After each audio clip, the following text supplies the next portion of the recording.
Today we're going to show you the installation of our AllSpark 2-outlet flush mount power board. They're available in black or white. Circuit breaker protection, full plug and play connectivity.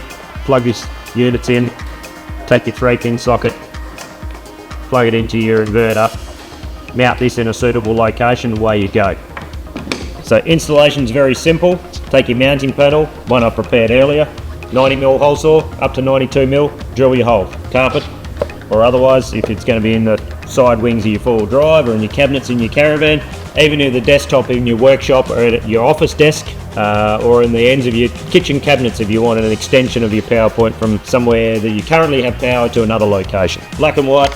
After you've drilled your hole, put the unit in, slot it in.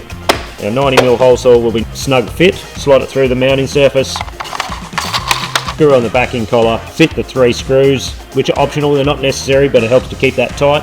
Take your IEC plug, full plug and play, no live terminals, plug it in, plug your cord in. Comes with a 2-meter lead, but we've got 3-meter and 4-meter extension cables if you need a little bit of extra length. That's it, simple as that. Plug that into your inverter, plug it into a remote power point, whatever you need to do.